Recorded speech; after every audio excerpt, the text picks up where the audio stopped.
Hello friends, this is Rishi Gupta and I am here today with the book review, and the book that I am going to be talking about is The Harsh Cry of the Heron, which is the fourth book in the Tales of the Otori written by Lian Hearn. So guys, I think this series was supposed to be a trilogy before, and this book has been kind of added on, and it is evident that it has been added on because the events are set 16 years after the events of book 3. So again, spoiler alert guys, I am going to be talking about the plot and the end as well. So the events in this book take place after 16 years when from the events of the third book, where Kaede and Takeo have taken the reins of the three countries in their hands, and now they are ruling the countries, and they are prospering. The merchants are prospering, the agriculture is flourishing, and everyone is happy. Children are happy, well fed, not starving. There are no more quarrels amongst warlords, and the entire three countries are in great shape, and they leave no stone unturned in pointing out again and again in the book that the countries are doing really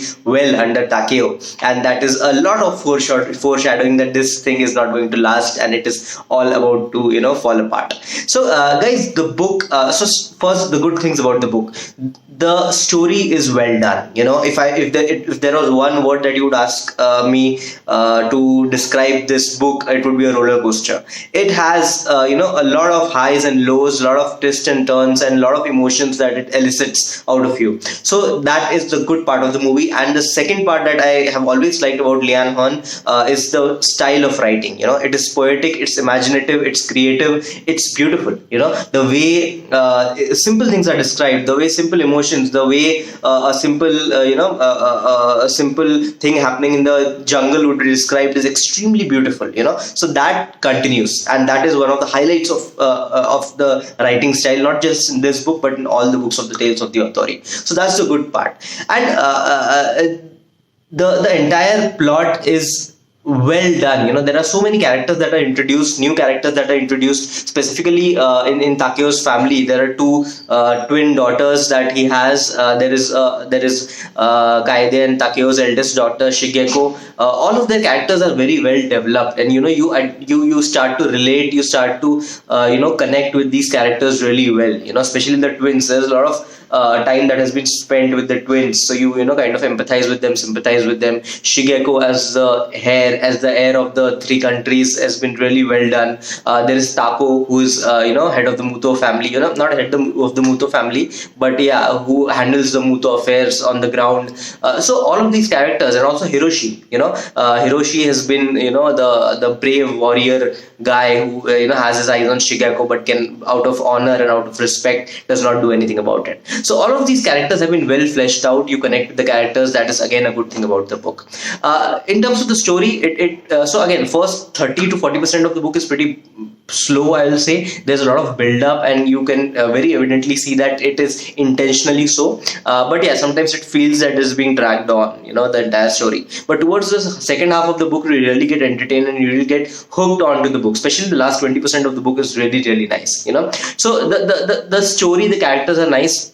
Apart from that, there are certain things that infuriate you, that irritate you. So I'm going to be talking about those as well. So initially, it's very evident that Arai Zenko, the son of Arai Daiichi, who died at the end of the third book, has been given an estate, has been married off to Hana, and he has his own family, and he is in great power. And he's also supposedly, after Kenji dies, the head of the Muto family, and a lot of people want that, and he himself wants that. So it's extremely clear that this guy is going to be the trigger that makes all of three countries fall apart, and everyone can see it. Even Shizuka can see it, even though her son, she recommends to Takeo that he must be killed, and Takeo, for some reason, does not take any action for Arai, and that is extremely frustrating.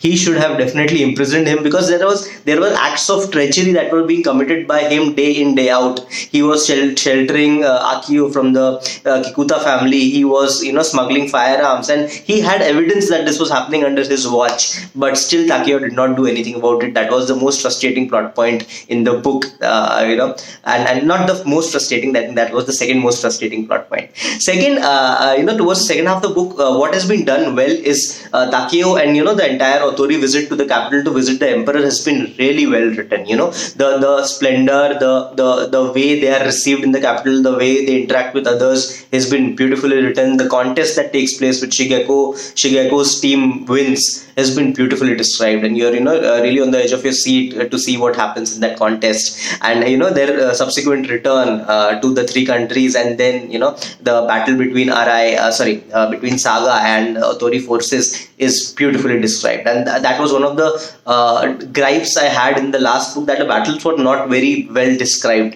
I think that has been addressed in this book, and the battle was well described.